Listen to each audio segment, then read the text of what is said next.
Assalamualaikum warahmatullahi wabarakatuh. Perkenalkan, nama saya Setrin Nando. Saya mahasiswa Universitas Pelita Bangsa, Prodi Teknik Sipil. Di sini saya menyampaikan materi guna menyelesaikan ujian tengah semester saya dengan mata kuliah kepemimpinan. Dosen pengampunya yaitu Muhammad Hatta Fahamsyah, SSY, MSc, CSA. Di sini saya akan menyampaikan materi yaitu Some Stories of Leadership Today. Masuk ke berikutnya, yaitu cerita tentang co-founder dan CEO Travis Clarick. Pada Super Bowl Sunday pada tahun 2017, pengemudi Uber Black Fauzi Kamel menyadari bahwa dia memiliki penumpang khusus di belakang mobilnya. Itu adalah salah satu pendiri dan CEO Uber, Travis Kalanick. Kamel menggunakan kesempatan itu untuk mengkonfrontasi Kalanick tentang struktur penempatan harga Uber Black untuk layanan premium, dengan mengklaim bahwa model penempatan harga Uber membuatnya bangkrut. Sebuah video dashcam merekam Kalanick menembakkan kekerasan ke pengemudi. Beberapa orang tidak suka bertanggung jawab atas kotoran mereka sendiri, seru Kalanick sambil keluar dari mobil. Mereka menyalahkan segala sesuatu dalam hidup mereka pada orang lain. Pertukaran panas menjadi viral di media sosial, mendorong pemerintah maaf dari Kalanick dalam email kepada stafnya yang diterbitkan di blog Uber Newsroom, di mana dia berkata harus berubah secara mendasar sebagai pemimpin dan tumbuh. Ini adalah pertama kalinya saya bersedia mengakui bahwa saya membutuhkan bantuan kepemimpinan dan saya berniat untuk mendapatkannya. Travis Kalanick tidak mendapatkan kesempatan untuk menjadi CEO Uber yang lebih baik. Ia mengundurkan diri dari jabatannya pada tahun 2017 bulan Juni, menyusul meningkatnya tekanan dari investor yang memandangnya sebagai kewajiban karena gaya kepemimpinannya yang garang dan gaya hidupnya yang kontroversial. Selanjutnya yaitu serangkaian pengunduran diri CEO profil tinggi. Masing-masing CEO ini digambarkan sebagai keras seperti paku, menuntut dan belak-belakan yang memicu komentar berita bahwa gaya kepemimpinan mereka yang disonan dan koarsif berkontribusi pada budaya menekan berita buruk menyebabkan masalah pengungkapan organisasi. Yang pertama yaitu Toshiba Hisao Tanaka. Dia ini berhenti karena skandal akuntansi Toshiba Corp.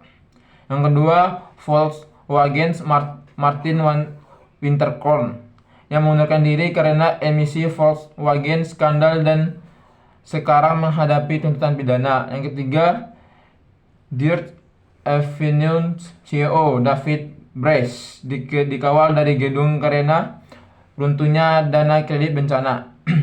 Yang keempat itu Travis Kalanick.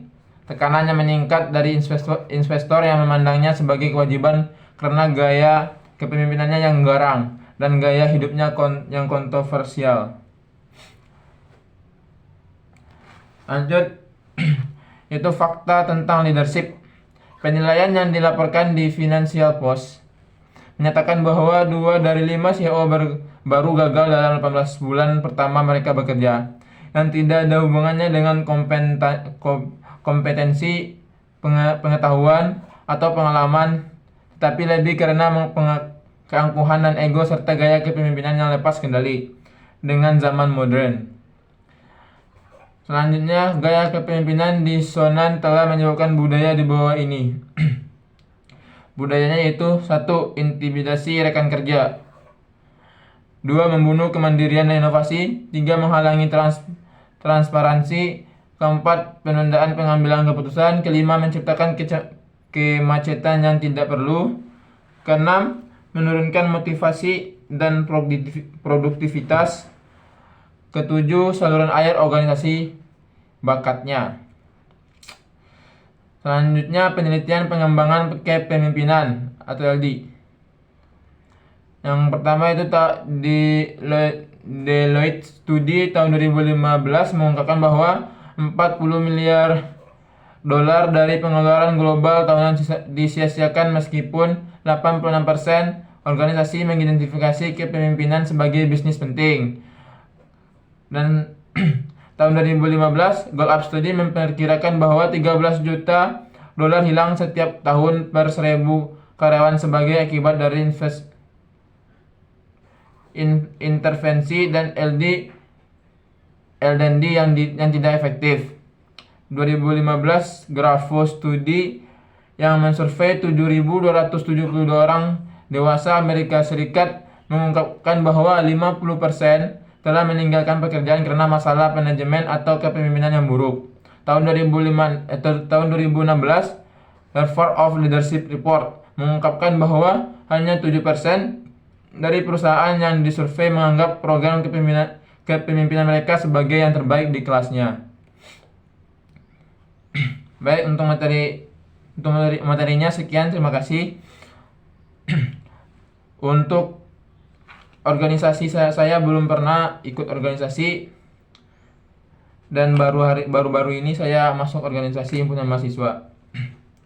Dan itu pun organisasinya sangat bagus, sangat berjalan dengan lancar, pemimpinnya juga begitu bertanggung jawab.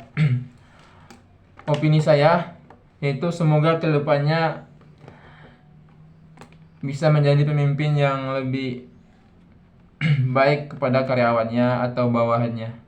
Sekian dari saya, kurang lebih mohon maaf. Assalamualaikum warahmatullahi wabarakatuh.